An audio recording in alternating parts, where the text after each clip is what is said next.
3 horas e 47 minutos, de volta aqui com o Bandeirantes Acontece. Já estamos com o nosso próximo entrevistado plugado, mas dá tempo rapidinho, Agostinho. O pessoal no chat aqui do nosso bate-papo, aqui o Sérgio, Edmilson, a Cida Luz, o Maurício, a Patrícia, o Luiz Carlos, a Cláudia Ramos, o Laureano Arantes Neto, muita gente aqui, o André Gatinho Branco, nem sei se é esse o sobrenome, mas o André aqui, o Wilson Matias, muita gente ficou interessada, Agostinho, na história do seu gatinho, né? E você não tem só um. Não, tenho 3 gatos. Eu tenho o Piazzolla, eu tenho o Spock e eu tenho o mais novinho, que é o Saramago, que foi o neto que me deu, o craque neto que me deu, o Saramago. Porque eu perdi um gatinho que morreu e eu tava bem chateado mesmo. Desculpa, foi o que morreu ou que desapareceu, Augusto? Não, foi o que morreu. O que morreu. Ele morreu e aí eu tava chateado e tal. O neto é incrível, né? É verdade mesmo. O neto, ele tem uma sensibilidade, ele percebe quando você não tá muito bem. E aí ele notou e de repente me trouxe um gato. Esse gatinho que tá aparecendo aí, ó que graça, ó. É o gatinho e a minha gatinha lá, que é a Tatiana. Um beijo pra Tati. Ó, tá vendo? Já... Então esse é o Saramago. Ele é uma graça mesmo. E isso que eu falei é verdade. Eu abraço ele, eu espero não passar minha carga negativa para ele. Espero mesmo. Porque me relaxa de um tanto, faz um bem danado. Então eu recomendo para quem não tem. E diziam, né? Gato não tem, não se une aos donos, é meio alheio, ele é autossuficiente, independente. Não é verdade. O gato é legal pra caramba. Aproveitar que estamos falando de coisa boa, né, Agostinho? Da boa energia aí do gato, né? Da família, dos bichinhos, dos pets, né? Queria aqui deixar um beijo, um abraço, né? O voto de um feliz aniversário pro meu pai, meu papai, dia de finados, né? Aniversário do meu pai, desejar um feliz aniversário, muita paz, muita saúde, muitas coisas boas, não é?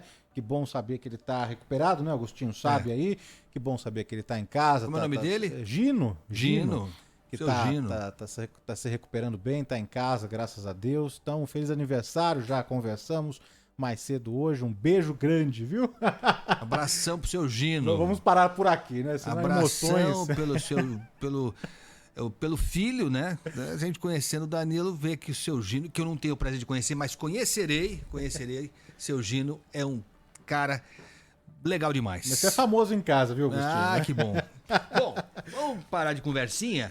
3:50, falar sobre a pandemia da Covid-19. Eu não lembro mais se algum dia, há 2 anos, quase isso, a gente não falou de pandemia. Não falou, né? A gente falou todo o santíssimo dia, não deixou de falar nenhum dia. Talvez a gente deixe de falar em breve, tomara. Os números, sei lá, acho que são promissores, talvez, não? São alentadores, pelo menos. Então a gente quer ver se isso é verdade, se dá pra gente relaxar um pouco mais, e a gente convidou um especialista no assunto, o infectologista do Instituto Emílio Ribas, o Dr. Jamal Suleiman. Dr. Suleiman, obrigado mais uma vez por atender aqui a reportagem da Rádio Bandeirantes. Boa tarde para vocês, é um prazer falar aqui com os ouvintes da Rádio Bandeirantes. Eu acho que a gente está chegando num ponto que era tudo que a gente lutou nesses últimos quase 2 anos, né? Tudo que a gente falou, propôs, que era a vacina, e fazer com que as pessoas continuassem vivas para atingir esse momento, a gente está chegando lá. Se Deus quiser, vai dar certo. Bom, houve algo, para sobreviver, para a gente conseguir pensar no dia seguinte, na semana seguinte, no ano que vem, a gente tem que tentar tirar algo de aprendizado dessa história toda, né? E acho que uma coisa que foi bem positiva, bem animadora, foi o fato de, apesar dos discursos oficiais não colaborarem em nada, muito pelo contrário, né, tentarem até hoje, né, tentam atrapalhar esse processo todo, o cidadão brasileiro, como regra, né, sua enorme maioria, ele disse sim à vacina, né, doutor Jamal? Eu acho que esse é o grande legado, né, desse momento todo. Obviamente, a gente teve que nadar contra o discurso oficial que insistia e insiste em negar a gravidade da pandemia e, mais do que isso, insiste em sabotar as várias estratégias que são conhecidas da humanidade, né? A humanidade sabe que nesses processos de doenças de transmissão respiratória, você tem um padrão que tem que ser seguido para manter as pessoas seguras e vivas. E apesar disso, a gente tem um grande contingente de brasileiros e de brasileiras que sabem que a gente não tem que inventar a roda. Ela é desse jeito e ela precisa ser seguida para que você chegue num porto seguro. E esse seguir essas regras significa usar as máscaras, que aqui eu só queria fazer um parênteses, que com a participação da sociedade como um todo e da imprensa em especial, que fez um papel muito importante no sentido de ensinar as pessoas como é que elas deviam fazer para se proteger.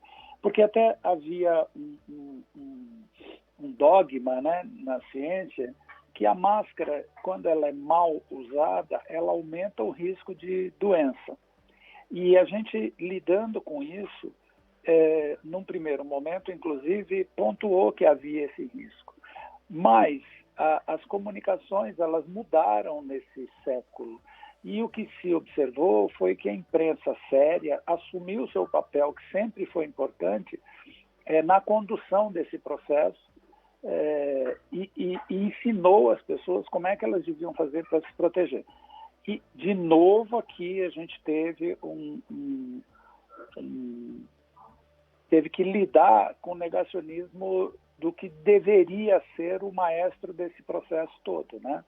Então, negar que essa era uma estratégia correta e segura. Até hoje a gente não teve nenhuma campanha governamental para fazer esse papel.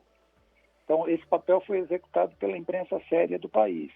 E por conta disso, a gente conseguiu seguramente reduzir a mortalidade, apesar de ter chegado em mais de 600 mil pessoas mortas. Então, o que a gente tem nesse momento é que manter essas estratégias, né, até que um contingente maior da população esteja plenamente vacinado, para que a gente consiga realmente atingir isso que vocês falaram no começo da matéria, né, parar de falar sobre a pandemia, né, virar essa página e honrar essas pessoas que ficaram pelo caminho, que é mais de 600 mil pessoas.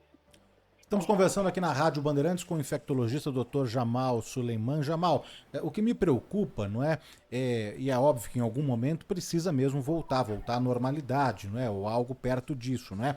Mas São Paulo já acabou mesmo com todas as restrições, não é? Essa noite mesmo foi a primeira, né, de 1º de novembro para hoje, segunda para terça, foi a noite aí em que as casas já puderam retomar as suas atividades, não é? A gente tem notícias aí de casas de forró, de dança, tudo lotada, não é? E tinha ali a exigência de máscara, mas o que se viu nas redes sociais, nas fotos, não é nem algo perto disso, não é? As pessoas todas dançando coladinha e sem máscara, né? E tem também a notícia de que o Réveillon, não é? As festas de final de ano na Baixada, no litoral aqui de São Paulo também, em várias das cidades da Baixada, não haverá aí nenhum controle sanitário no acesso dos visitantes, não é? De novo, é óbvio que a gente precisa, não é, pensar mesmo já numa normalidade. A vacina tá avançando aqui no Brasil também, não é? Apesar de haver uma falta aí de controle de uma organização governamental com relação às vacinas, mas a campanha pegou, não é? Os brasileiros estão se vacinando, mas qual que é o impacto, não é? Existe algum estudo que possa trazer aí algum número do impacto dessas festas, dessa volta aí de casas, né, noturnas aí reabrindo, dessa aglomeração dessas pessoas sem máscara, ou não, por conta da vacinação, é seguro se reunir, se juntar agora, hein, doutor?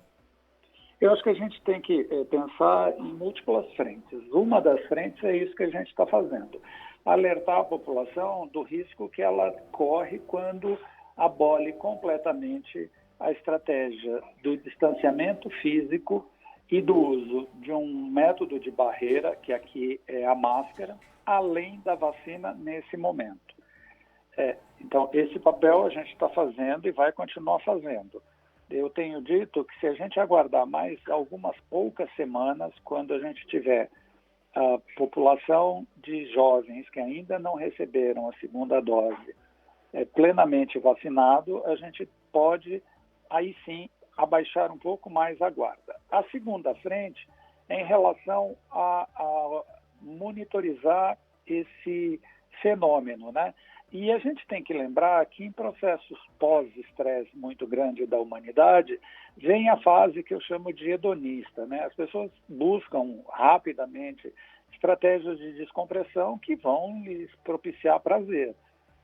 Foi sempre assim, a humanidade tem essa característica e em relação a essa pandemia não vai ser diferente. No entanto, ainda é precoce.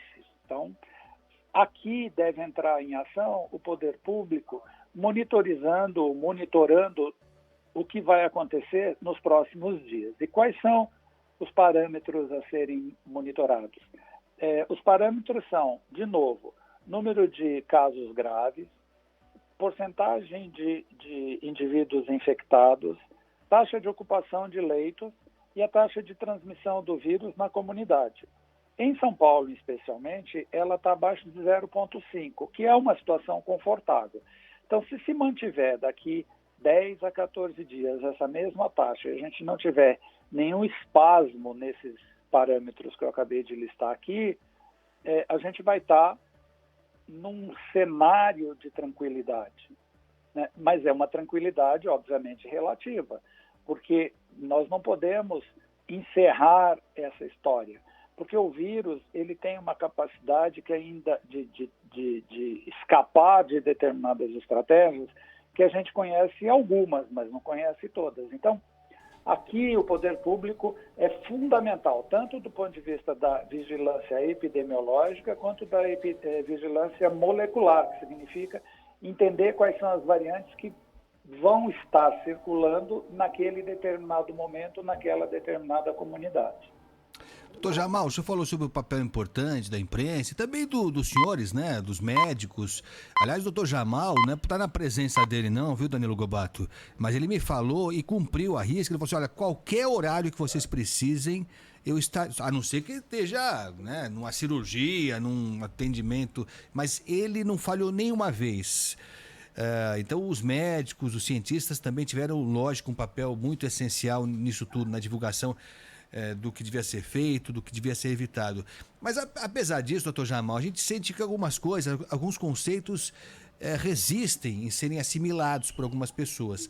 Nós tivemos ontem o anúncio de que o governo federal, o Ministério do Trabalho, publicou uma portaria proibindo que as empresas obriguem os funcionários a apresentarem a vacinação completa e impedindo que as empresas, organizações públicas demitam pessoas que se recusam a tomar vacina e também proibindo que as pessoas sejam obrigadas a apresentar a carteirinha de vacinação para concorrer, para disputar uma vaga de emprego. Não pode, né? Então, a decisão do Ministério do Trabalho é essa, se bem que está sendo contestada, já muita gente, inclusive na justiça, dizendo que essa decisão é inconstitucional. Mas enfim, isso torna esse tema sempre polêmico, né? Sempre envolvido em polêmica. E as pessoas dizem assim, mas assim, se eu estou trabalhando, não me vacino e o outro está vacinado, ele não vai ser contaminado, ele não corre risco.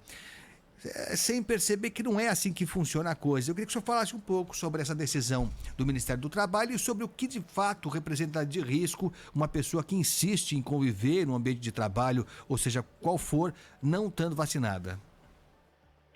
Pois é, essa decisão via portaria do Ministério do Trabalho é mais uma das estratégias para descaracterizar a gravidade da pandemia.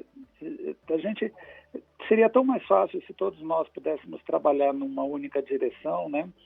O pensar diferente não é isso é sabotagem, é outra história. Então, o que a gente tem em relação aos que não tomaram vacina?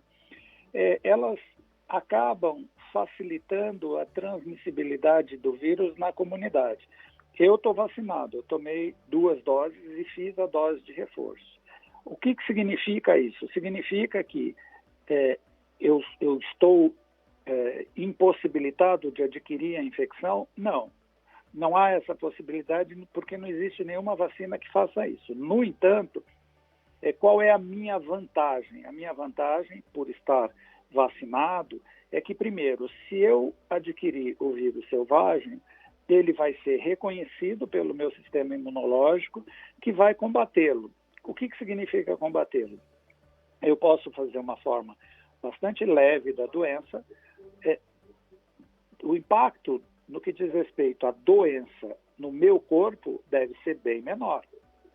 Então, a função da vacina aqui, ela está plena, porque ela vai evitar, ou pelo menos vai minimizar o risco de eu evoluir para uma forma grave. No entanto, ela não impede que eu transmita isso para outra pessoa. Então, de onde é que eu adquiri a infecção? De alguém que não foi vacinado. Porque a carga viral desse sujeito não vacinado é uma carga viral muito alta, ao contrário da minha vacinado, que deve ser menor. Então, além de me proteger, eu ainda reduzo o risco de transmitir essa infecção para uma outra pessoa. Por isso que é fundamental, a gente tem chamado a atenção, que quando um contingente grande da população recebe a vacina, você cria um cinturão de proteção na comunidade. E ao criar esse cinturão de proteção na comunidade, a probabilidade, aqui é Darwin, né? Para quem ainda se lembra dos bancos escolares, o processo é de seleção natural. A probabilidade desse vírus sofrer mutações na comunidade é muito menor, porque a mutação que o vírus sofre é uma estratégia de sobrevivência dele, porque vírus, ele sozinho não é capaz de sobreviver, ele precisa de uma célula humana, ou de uma célula. No caso do SARS-CoV-2 da Covid, ele precisa da célula humana. Então, se ele mantém essa circulação nos níveis que a gente tinha pré-pandemia, ou nos níveis que a gente tinha durante o pico da pandemia, você vai ter uma recombinação desse vírus que vai torná-lo muito mais prejudicial. E é por isso que a gente chama a atenção de quem ainda não tomou vacina, para que ele não está pensando só, não está atingindo só ele. Porque se ele estivesse atingindo só ele, problema dele. O problema é que ele me coloca em risco e coloca em risco a comunidade que não tem nada a ver com a escolha dele. Né? Então, esse é o ponto principal. E é nesse sentido que essas portarias, elas vão até trocar o nome, que tira o T e vira uma porcaria, né? Porque não é isso que se espera de alguém que tem a responsabilidade de proteger a comunidade, não é proteger governo. Você tem que proteger a nação, porque o governo passa, né? É lógico. Doutor Jamal, foi um prazer tê-lo mais uma vez aqui com a gente. Um abração, viu? Bom trabalho para vocês. Amém, para todos nós. Um abraço. Obrigado. Obrigado, doutor. Tchau.